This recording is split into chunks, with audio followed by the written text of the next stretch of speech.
So, welcome everybody. Thank you for those who were waiting for us online. We are at the University of Bolzano, Bozen. People say hi, they can see you.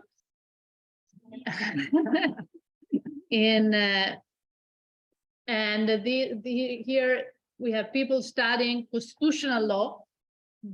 And we are happy to welcome you to this webinar where we're going to talk about women on corporate boards. Does it make a difference?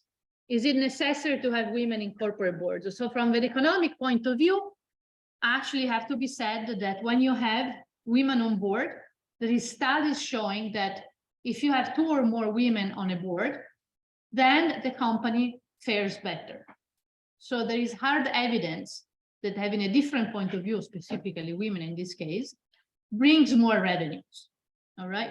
So Italy was, and we will see in a second, as soon as Alessia Mosca joins, was one of the first countries that had a law establishing that companies had to have a minimum quota of women on boards. And that experience, as Alessia will explain, in a short while, she's actually finishing a board at the moment. She sits on the board of Crédit Agricole France. That experience was then taken at the European level for a directive. So while we wait for Dr. Mosca, Professor Baroncelli will give you a little bit of an overview of women on boards and in business. And I'm going to share. Is it possible to have the slide? Yes, I'm going to share the slides. Okay, what's this? Ok,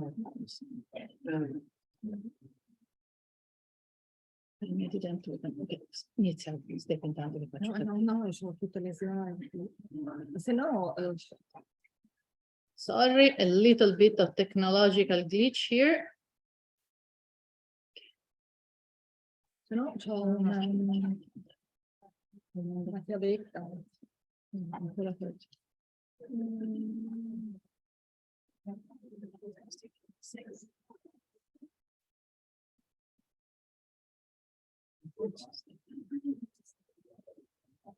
Sorry to keep you waiting. Okay, here we are.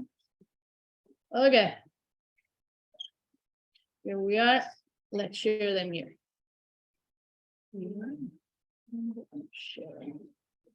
Bye. Let's go. Here.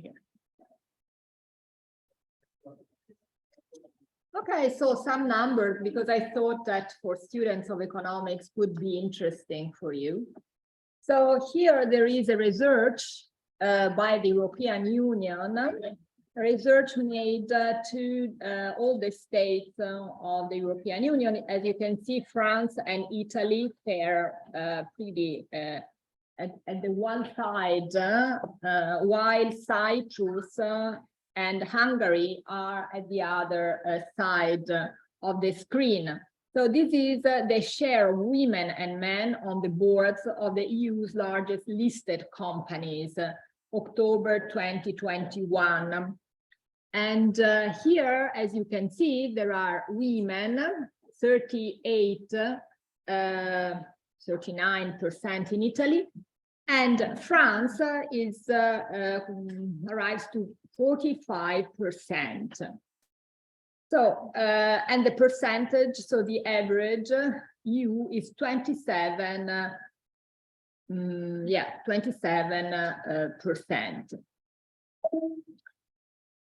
What is interesting is that so in the states where quotas were introduced in the board, as you can see here, there is a distinction between non-executives and executives role.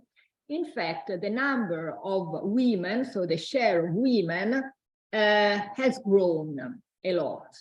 So here is the difference, as you can see, in orange, quotas, so a calculation on states where quotas were introduced, and there is an increase.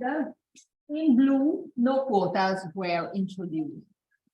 Executives, the rise is a little bit less, And in fact,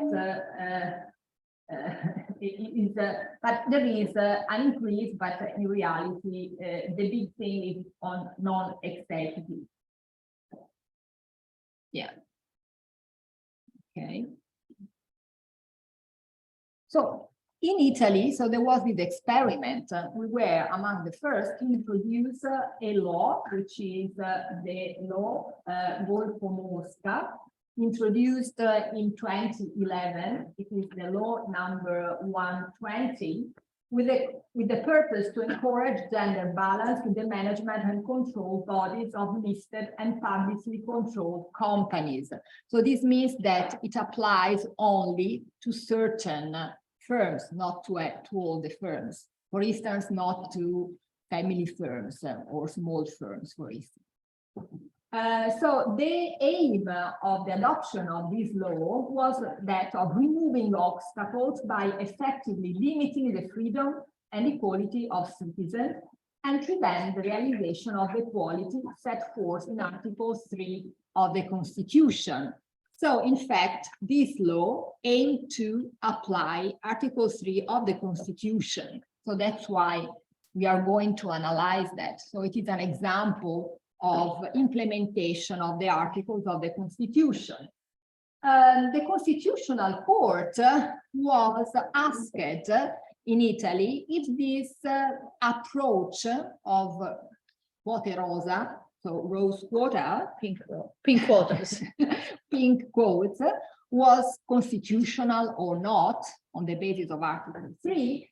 And actually decided, and this is really a part of the judgment, the Constitutional Court said that measures aimed at redressing, reducing an obvious imbalance to the disadvantage of women, which as a result of discrimination accumulated over the course of past history due to the domination of certain social behavior and cultural models, has led to favoring men in the occupation of position as entrepreneurs or managers. And we have Dr. Mosca on the line right away. The Mosca that you saw on that law is actually her. Ci senti, Ale? Yeah, sì, perfettamente. I'm gonna very briefly introduce you and then leave you the word. You can see the rest of the room and the classroom here with you. Dr. Mosca studied philosophy at University of the Catholic University in Milan. Then she got an MA at Sargent Hopkins, and then she did a PhD in political science at the University of Florence. So we are all linked by this link. And then she was elected first at the Italian Parliament, where one of not her only achievement, but her biggest achievement was the Golfo-Mosca Law, and then to the European Parliament. And she was there when the directive was being negotiated. Ale, I won't say anything anymore. And now she sits actually on the other side. She decided not to stand to Parliament again after 10 years, and a little bit more than 10 years. And she sits on the board of the Agricole France. So Ale, here to you. Thank you so much for being with us. Yeah, no time to taste the atmosphere and the feeling of the classroom. Okay. Okay, I enter immediately. So thank you very much. Thank you, Federica, for this invitation. I'm always happy to have the opportunity to share the experience that I had and that we had on working on the Golfo-Mosca Law, especially on the Golfo-Mosca Law. So I imagine that you had already the time for a global introduction, so I go straight to the point. I decided to talk with you about and to divide my short speech in three parts. The first part, the reasons and why we decided to work on that piece of legislation. The second part, the effects that we had on in these 10 years, a little bit more than 10 years after the law enter into force, and finally an update on what is happening and what happened just yesterday, so you are really timely at the European level, because yesterday we had the news that finally the directive has been approved by the Council, and so we had the very last and the final text of the European directive.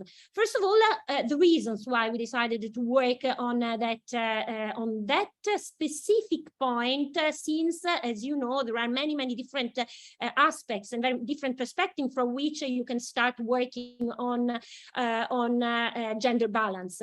And why 10 years ago, more than 10 years ago, we started working on that.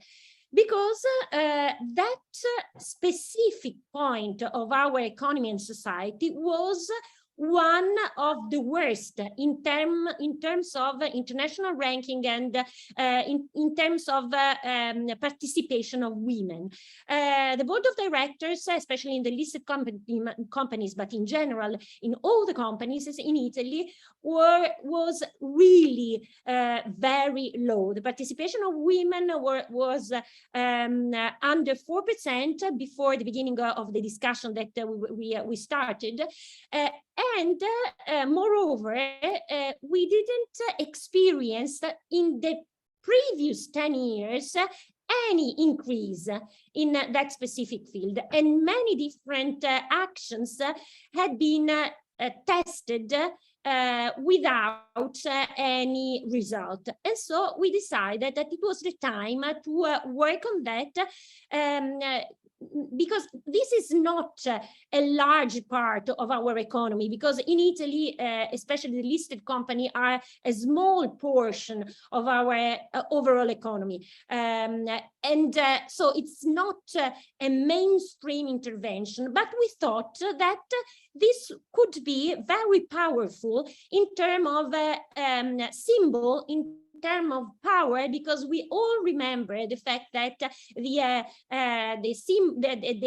narrative that we have and the images that we have about the board of directors were these images of 20 men with ties and jackets around the table, and that was in our stereotype of the power, the real power. And so we thought that working on that specific aspect that could be also a way of changing not only the numbers, but also the imagination, the feeling, and the culture in general. Moreover, the board of directors is a real place where decisions are taken. And we thought that the idea of having more women in that specific place where decisions are taken could have influenced also the entire organization, where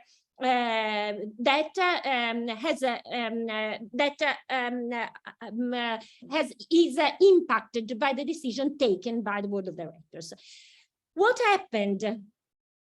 First of all, it was not an easy task to reach an agreement on that. And when we started talking about gender, sustainability, inclusiveness, diversity is very accepted and is on the mouth of everybody. Everybody talks about that. But 12 years ago, it was really something that was not at all accepted as the normal idea. And since this was the real big project that I undertook when I entered the European Parliament, and I entered the European Parliament at 32, and all the people that I had around when I started talking about that completely discouraged me to work on that, because they were saying, this is something that would lead you in a very specific portion, and you will be always at the margin of the real decision, on the real things that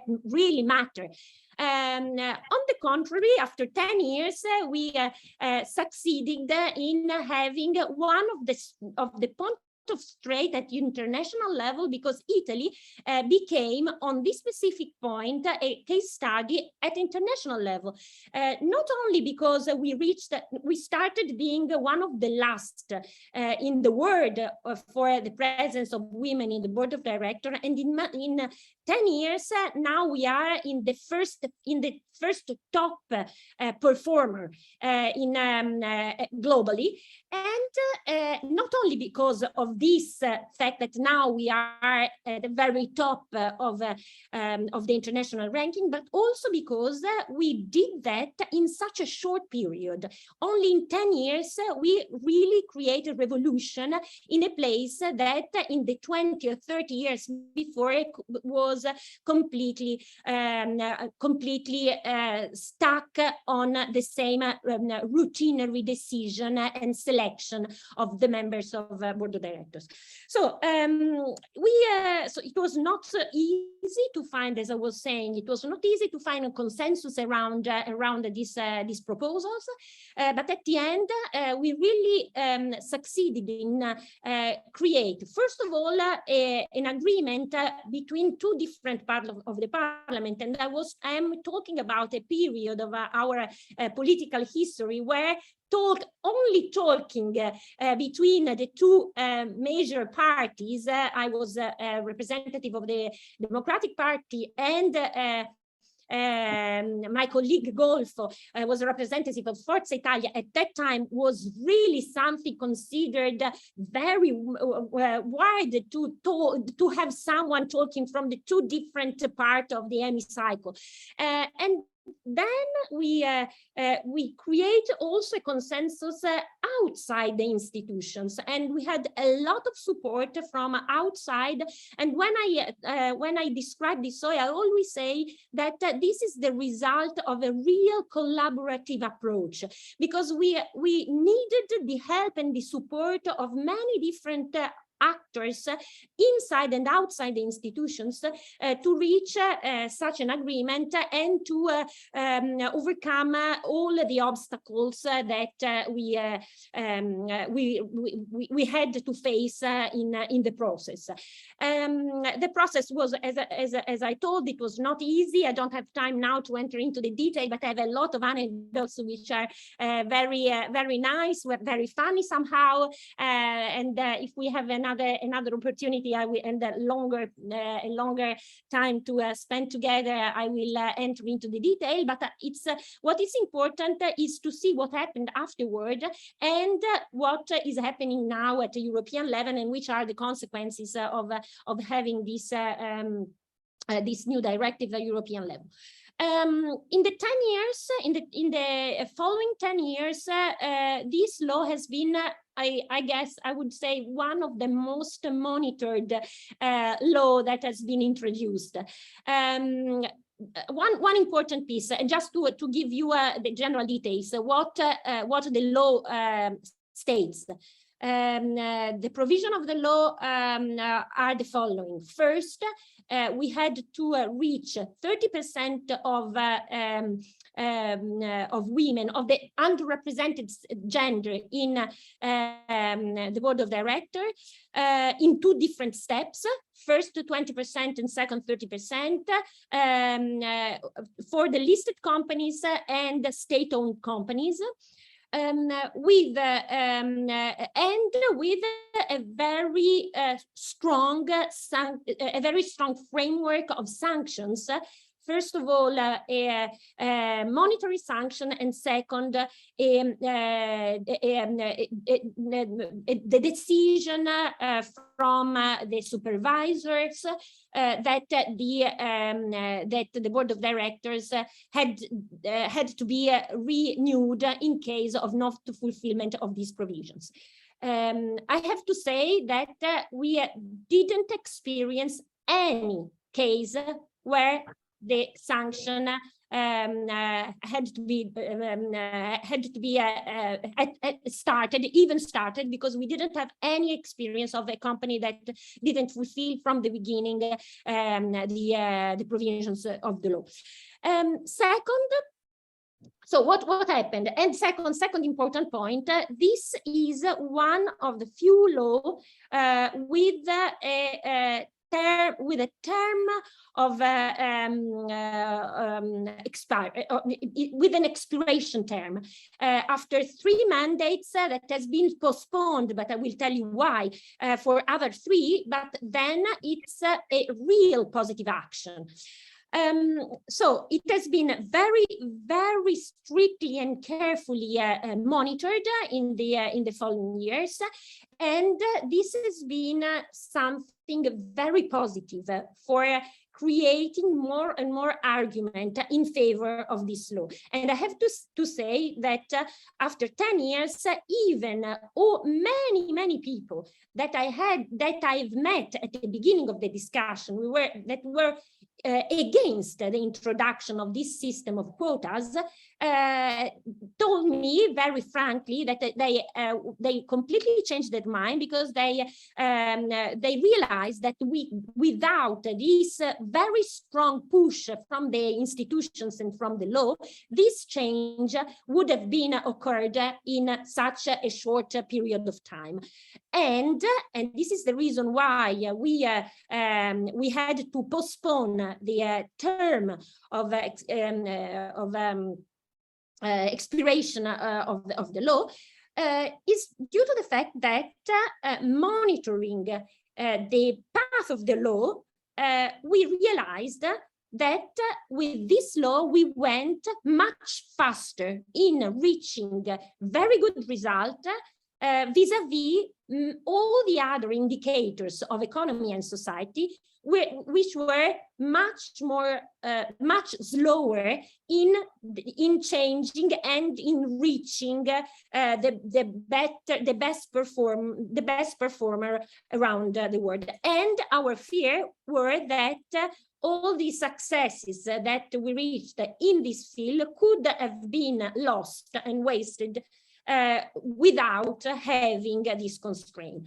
In general terms, what I have to say that I am personally not a fan or a supporter of the quota as an ideology. So quotas are just a tool to change something that would have taken much more time for this change, but it's only a tool, and it's not then at the end in itself. That's the other very important tool, and we cannot say I'm in favor, I'm against, because it's something good, it's something wrong. It's something good if it's used well in the right place and in the right way.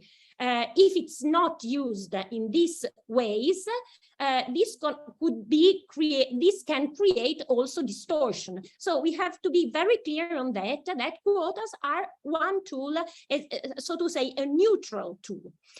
Finally, because I think I have only a few minutes left. What happened with the two other points.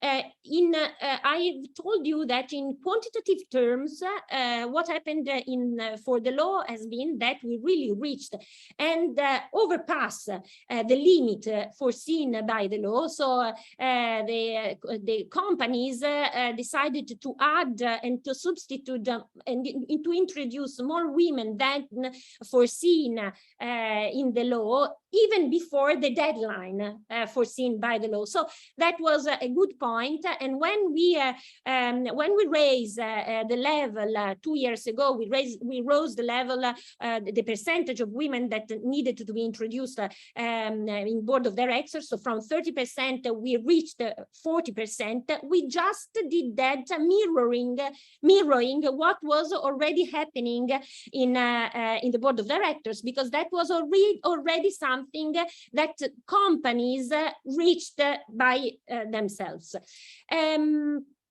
What happened in terms of quality?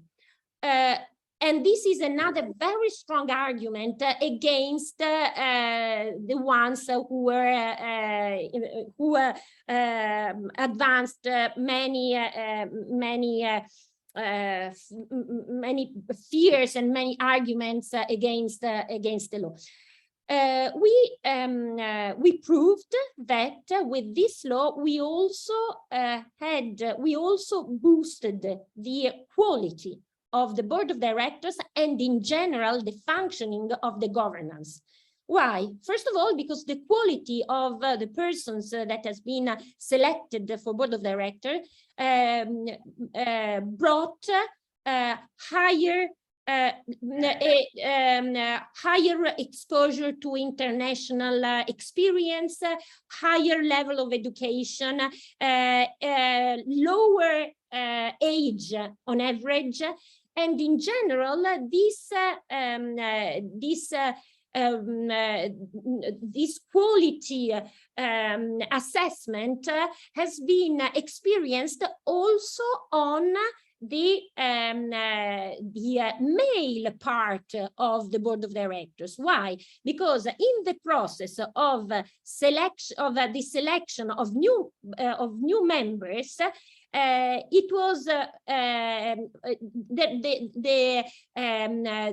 all the companies and headhunters and all the actors that are involved in the process of selection were forced to enlarge the view also on the members that were already member of the board of directors to decide who to keep there and who to substitute with the new people entering the board of directors. So that has been a process that gave a boost in the overall quality of the board of directors, and not only on women. Second, in 2018, we had the first study trying to correlate the performance of the companies with the new diverse board of directors.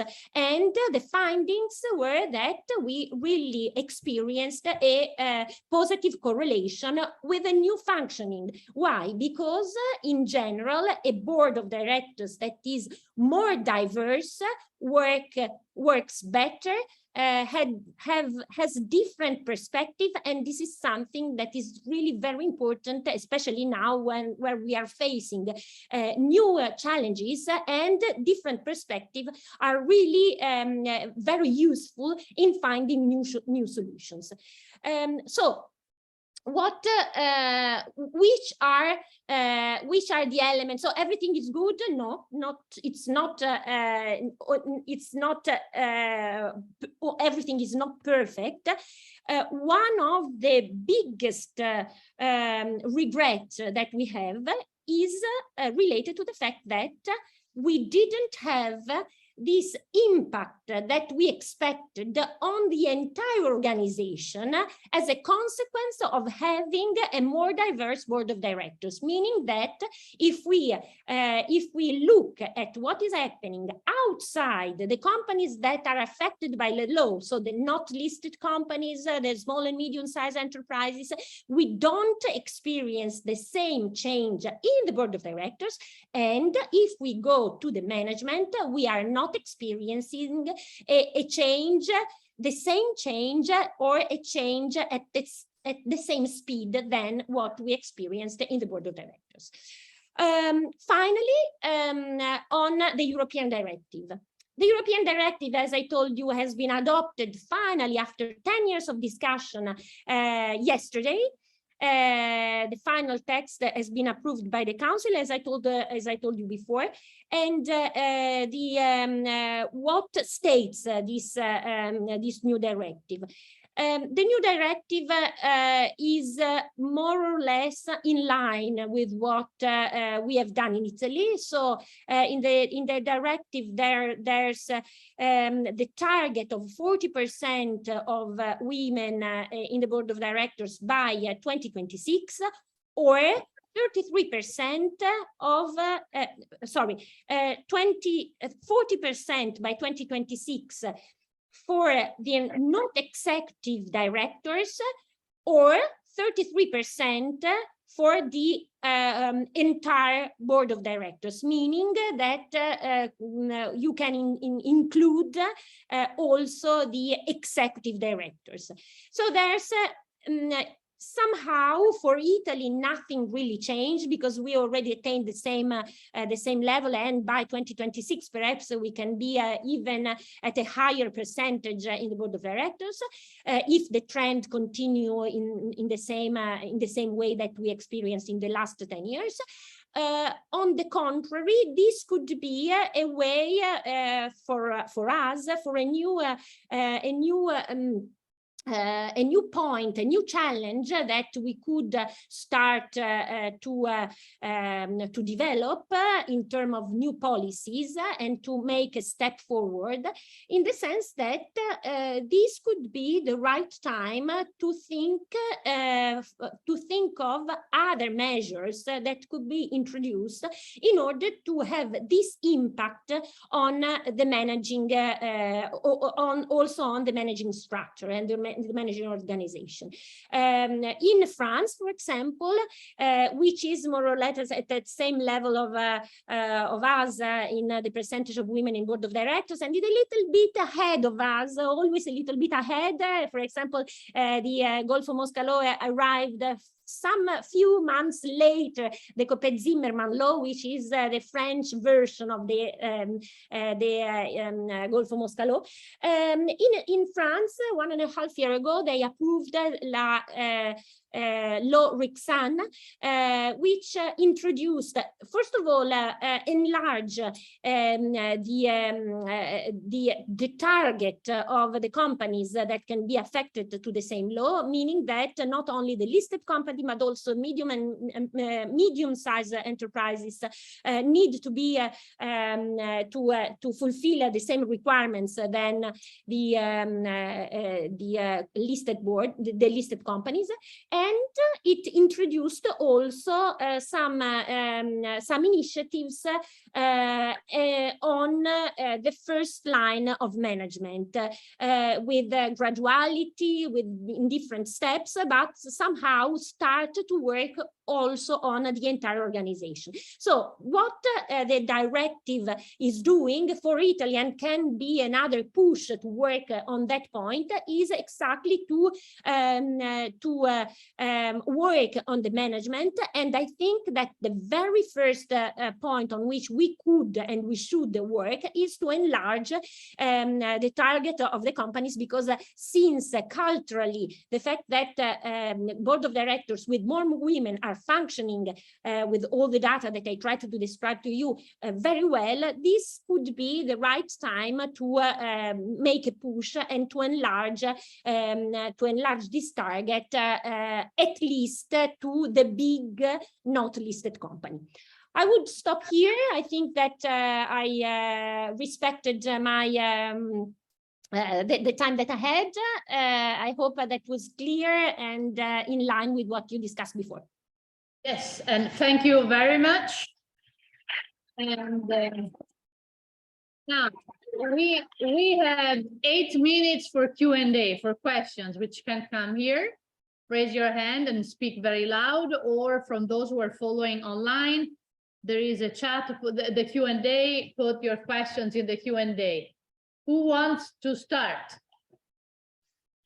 Don't be shy.